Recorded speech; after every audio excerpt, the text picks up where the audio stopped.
Hi! If you're old like me, you'll remember the good old days of Spey casting where if you had a 15-foot 10-weight rod, all you would need to line it would be a salmon double taper 10-weight.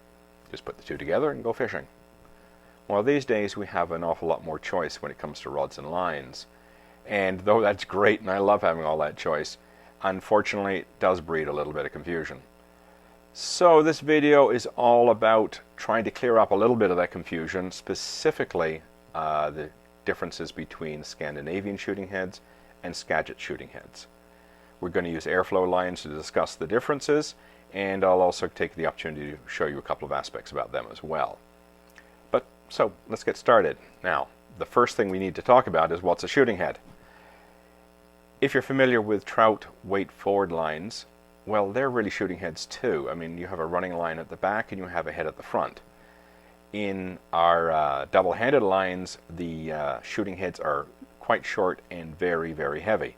Now you say to yourself, why do they have to be heavy? Well, if we want to cast them for distance, we need to load the rod deeply. And to load the rod deeply, we need a heavy line. It's as simple as that. So shooting heads are quite short, they're quite heavy, and the advantage of them that we can cast them with very limited backspace. We don't need a lot of room behind us to make a cast. In fact, with a Scandinavian shooting head and a single spey, you can literally stand on the bank and make your cast, even with trees and bushes all around you. I've done it. Believe me, it's quite doable. It's quite easily done. So they're great tools when you don't have a lot of room behind you. They're also great tools when you want to cast a long way. And with Scandinavian shooting heads, you can easily alternate between overhead casting and spey casting.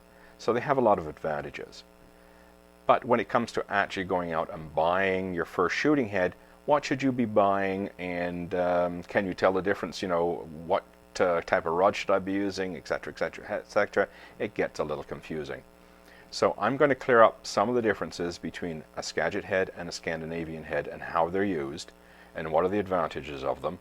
And hopefully that'll clear up things for you, and when you go out to buy them, you'll have a little bit better idea of what it is you're trying to buy. So let's get started by examining a shooting head. Here I have my reel. It has the white backing and the green running line on it. The end of my running line has a large loop, as you can see here. And when we want to connect it to our shooting head, we just pass it through the back loop, and then we take the entire head and put it through the large loop,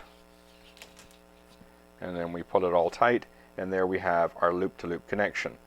Now I just have to take that chenille off, tie on a leader, and I'm in business. It's very easy to get going. And just remember that trick of using the large loop and just passing your head right through the loop and you're in business. Now airflow is trying to make our life easier in using our shooting heads, and one of the things they do is prevent us from putting it on backwards. Believe you me, it's happened to everybody. We go out, we grab a head, we loop it on our running line, we get fishing, and we're going, what's wrong with this thing? It doesn't cast properly. It's because we put it on backwards. So airflow has taken a very, very simple step by making their rear loops black. And it's simple. Black is back. It's a very simple thing to remember. Black is back. You put the black onto your running line. It is the back end of the shooting head. Now they've gone another step to make our life easier, and they have labeled our shooting heads with the type of head, in this case Skagit switch, and its weight, 390 grains. If we start collecting lots of heads, it can be difficult to figure out which is which, and you don't want to go out with the wrong head on your rod. So by labeling the front loops on the shooting heads, we'll never lose track of what kind of head we have and what we need for our rod. Very, very simple, and it works very nicely. I've got lots of heads and I never get them mixed up anymore. So let's look at the heads we're going to use today. We have an airflow compact Scandinavian head here in blue. We have this mint colored Rage shooting head by Airflow. This chartreuse head is the Airflow compact Skagit, and I have a sink tip here. We have the intermediate compact Skagit and another sink tip, and I also have a couple of poly leaders here as well. So let's start off by talking about the Scandinavian shooting head.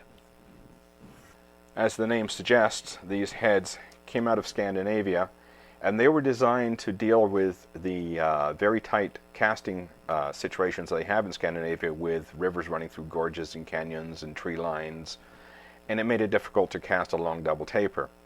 So back in the 1960s, they came out with these shooting heads that were a lot shorter, a lot heavier, and they were able to deal with these tight situations. The lines are typified by having thick back ends, heavy back ends, long tapers, and skinny front ends. So this front tip is quite skinny compared to the thick belly at the back end. The advantage of that kind of taper is it allows you to make long cast, very smooth cast. You get a very, very smooth turnover. You get a good straight turnover of your leader, and when you're presenting your fly on a long leader in a glassy pool, it's quite important to have that happen. You don't want everything landing in a big pile. So you get this very, very nice smooth turnover. Of course, there are no free lunches in this business. Everything's a compromise. So if you have a line with a long, skinny front taper and a long, thin tip, when you're dealing with heavy winds, you can get into problems and you can get blown around. In Scandinavia, they often use big rods, and that's one way of dealing with the winds. If you've got a big rod and a big line, you can blast your way through the wind.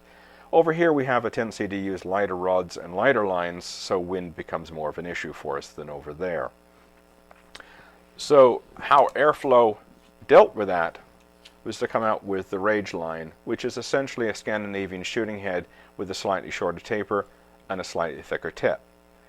So as a consequence, having that thick tip, this section right here, is thicker than on our blue line, and it will handle heavier wind situations. It will handle bigger flies and that sort of thing.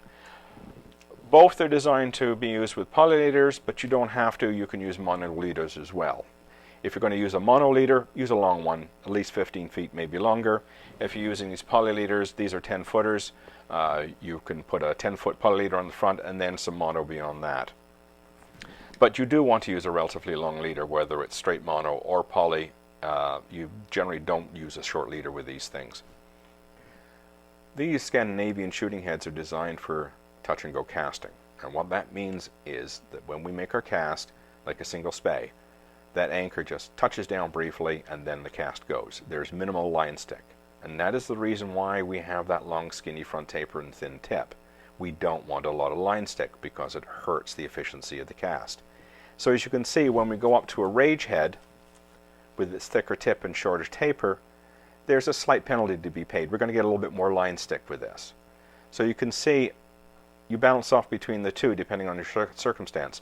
If you want to cast really far with maximum efficiency and the wind is not too bad a problem, then the compact Skagit is a better choice. If distance is not quite the issue but wind is, then you want to look at the Rage. The Rage will still go quite far, but if we were in a distance contest, the compact Scandinavian head would win. Okay, let's move on to Skagit heads. Now, they're quite different beasts.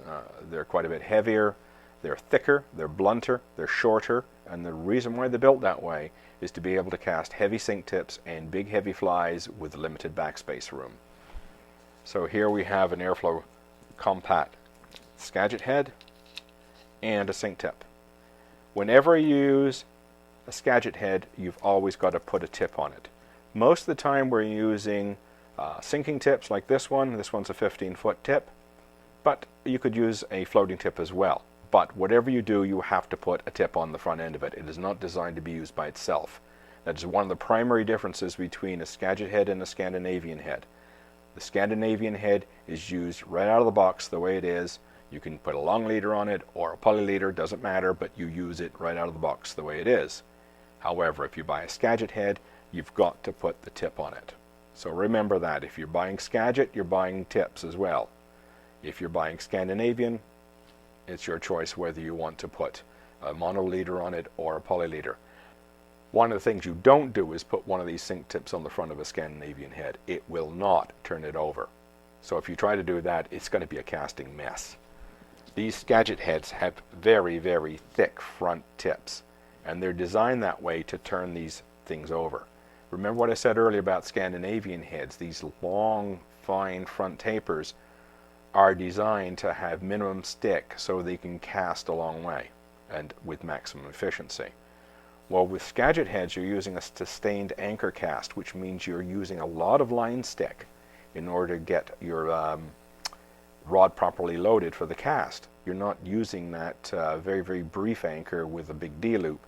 You're using a lot of line stick and then the D-loop. The line stick itself is what loads the rod initially. And that thick tip is needed to turn over this sink tip and the big fly. If you had a little skinny tip on the front end of this line, it will not turn this sink tip over.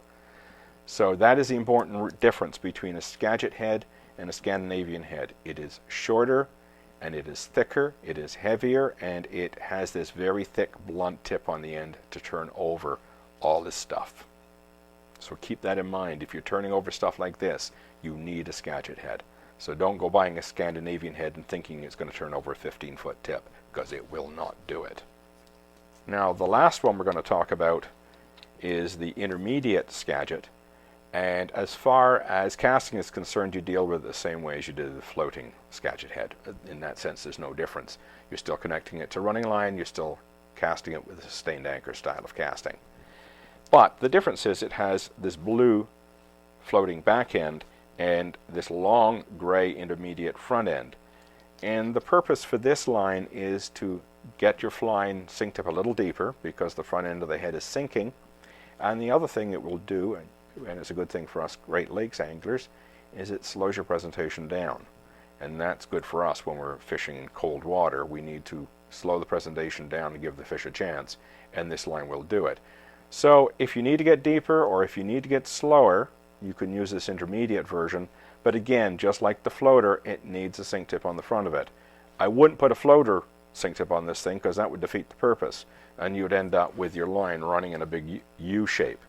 But as long as the tip is an intermediate or faster sinker, you can use it on this line and it'll work fine for you. I'll just recap briefly. We have Scandinavian with long fine tapers, a heavy back end, 34, 35, 36 foot long, designed for polyleaders and monoleaders. We have the Rage, which is basically in between a Scandinavian and a Skagit head in that it is a bit thicker, a bit blunter, but it still functions basically like a Scandinavian head. Then we have the Skagit head, which is shorter, thicker, heavier, and is designed to throw big heavy sink tips and big heavy flies. And finally we have the intermediate Skagit head, which is cast the same way as the floater Skagit, but is designed to get your fly a bit deeper or a bit slower depending on the type of tip you put on the front. But again, it still requires a tip. So there you have the basic differences. If you want to go Scandinavian, you're basically looking at touch and go casting, using polyleaders, long monoleaders, that sort of thing. If you're going Skagit, you're looking at using sink tips, sustained anchor casting, and generally you're looking to get your fly a little deeper and cast bigger flies. Though keep in mind you can still cast a pretty big fly with a Scandinavian head as well. I mean, again, it bugs me. I don't know where that came from, but you can cast more than an itsy bitsy fly with a Scandinavian shooting head. Nevertheless, both of them are effective types of fishing tools. It depends on what kind of fishing you want to do, where you're fishing, the type of river you're working in, the type of fishing situation you're dealing with.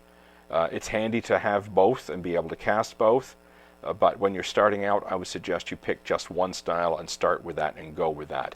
So if you want to go Scandinavian, learn that style of casting, use those lines. If you want to go Skagit, learn that style of casting and use those lines. Don't mix the two, it's not a good idea. And remember, tips are made for Skagit, they're not made for Scandinavian, so don't try and mix those either. But other than that, it's pretty straightforward. They're both shooting heads, they're both designed for minimum back casting room situations, and they both cast a fly a long way, and they both handle fairly large flies. And bottom line is, they're fun to use and you can catch a lot of fish with them. So get out there, go fishing, and have some fun.